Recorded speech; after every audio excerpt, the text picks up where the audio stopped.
Hi, it's Nicki here, and I'm here today for this first batch of questions that I'm going to be answering. I've got the full list here with me, and we have 79 in all, but I'm going to be doing 6 per video, with 1 video per month releasing. So it'll take me till this time next year to get through them all, but I look forward to sharing the answers with you. And we might as well just kick off, I think. So, question 1. If you could design your dream writing studio/office, what would it be like? To be honest, I've actually pretty much got my dream one. I mean, you can see my beautiful library here behind me. This is a library/music room. You can't see, but I have a piano and my guitar off here. Behind where I have the camera set up, I have a chest with all my sheet music. And then I've got another chair and coffee table just to my side here with my CD player and a few bits and pieces on that. So this is the room where I do a lot of initial drafting. I started hand drafting a little while ago just to limit my computer work, because I was getting tired eyes and tired wrists. So I sit here in my lovely room for my first draft. I then go and type it up. Once it comes to editing, I will do a little bit of editing on the screen, but for the first couple of rounds I like to print it off so I can again sitting here in the quiet and really concentrate on working through and editing. Then back I go to the study to type up, and I've got a really nice study in another room as well. So I think my dream, this was always my dream when I was younger. When I had my own house, I wanted a library and music room, and I've got it, so I'm happy. Question 2. Is there an author who is often criticised that you love to read? Who is it? I don't know about criticised overall. I mean, I like James Joyce's Ulysses, which is a bit of a controversial work. It's rather pretentious, but regardless of that, it's so clever. I do love it, and I mean that gets a bit of stick. I don't know. I mean, I've got a couple of authors that I like to read who I don't necessarily love their prose, and I'm not going to name names on this point. I don't think they've got the best prose. If you know, with my editor eye, I'd be wanting to make a few changes, but I really love their stories. So I kind of I'll roll my eyes at the odd phrase and things, but overall I really enjoy the action and the characters, so I kind of put up with a little less or subpar writing. Question 3. How difficult do you find it to write characters who have vastly different beliefs? I don't think it's a problem. I mean, I'm trying to think off the top of my head. I don't think I've done any characters with really extremely different beliefs. I've certainly written characters who think differently from me, take different stances towards things than I do, but I've not had any trouble with that. That's part of my job as an author. You know, they always say write what you know, which is true to an extent, but if you only wrote what you know, we'd all just have stories about ourselves, which would be pretty dull.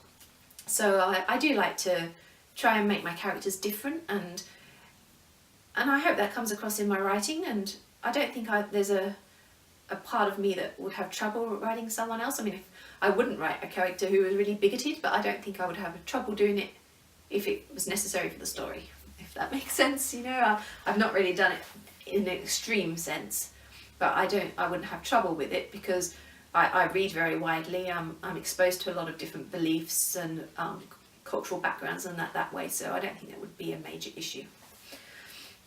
Number 4. If you could interview any author, who would it be and what question would you ask? I would interview Chelsea Quinn Yarborough, who writes the Saint-Germain vampire series that I love. It's historical fiction but with a vampire hero.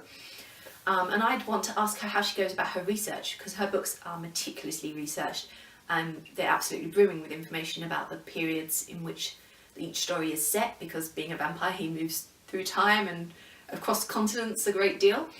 And I'm really interested in how she goes about organising her research. Number 5. Have you read any foreign language novels, translated or not, and what would you recommend? Naturally I have. From any of you who know me a bit will know I'm a language student as well. I speak a few languages. I mean, I've read Les Miserables in French and in English. I've read some other classic novels in French. I've read some modern novels in French. I read The Sorrows of Young Goethe in English and German. Trying to think what else. I mean, some of the ones I've read, like I really love Halldór Laxness, the Icelandic author, and I am actually learning a bit of Icelandic, but I'm nowhere near able to read his books in the original yet, so I read those in translation. I do recommend his works if you haven't read them. They're really brimming with a sense of place, but there's also a fantastic wry sense of humour behind most of his characters as well, while also being quite dramatic and poignant stories. Who else? I mean, most of the stuff I read in foreign language is probably the more classics than more modern stuff, but Sándor Márai, the Hungarian author, I really like his works, and obviously I've read those translated. I don't speak Hungarian. Milan Kundera, I have read one in the original language, but most of those I've ended up reading in English. Yeah, I think that's probably it for the moment. But so my big tip would be Halldór Laxness, the Icelandic author, if you haven't read his stuff. He won the Nobel Prize for Independent People, but he's written a lot of others, and quite a few are available in English if you don't want to read them in Icelandic. Number 6, the last question for today. Which mistake or bad habit in writing is the most difficult for you to stop doing? I wouldn't say there's anything that's difficult for me to stop doing. I did have a few bad habits when I first started, but over time, both as I've grown as an editor and as I've grown as a writer, I've gradually eliminated those. I don't really have a problem doing it. I tend to adapt my style to the audience in terms of the publisher audience. Like if I know I'm writing a novel for Dreamspinner Press, I will try to place commas where I know Dreamspinner Press prefer to have commas. Whereas if I'm writing for another publisher, I do my best to follow, from my experience so far, what sort of grammar conventions they like. I had a little bit of a thing for too many adverbs originally, and I had some editors who went too far and wanted to take all of them out. I mean, you just need a balance, and I think I've established a decent balance now. I used to tend to be a bit wordy as well. I was quite verbose with my writing. As you'll see if you read a few of my slightly older works, the Ragnarok Chronicles is probably a little verbose still. If I wrote that again now, I wouldn't change the story, but I would tighten that prose a bit. But again, it's all just experience, and the more I've been writing, the more works I've had published, the more rounds of edits I've gone through, and the more I've edited other people's work and look at what I'm picking up in other people's work. All of that just works to make me a better writer. So I don't think there's anything I'd struggle to sort of shift and change, but it's just growing as you learn more about your craft. So that was the first 6 questions. I hope they were interesting. I'm going to carry on with another 6 again next month. I will see you all again then. Goodbye. As a little addendum, I should have said this right at the start, but I got these questions via my friend Alina, who in turn got them from someone else. So I will put all the details of that into the little spiel below the video, just so if you're interested you can go and look ahead and see what future questions are coming, or if you're an author and you want to take the quiz yourself, you can do so.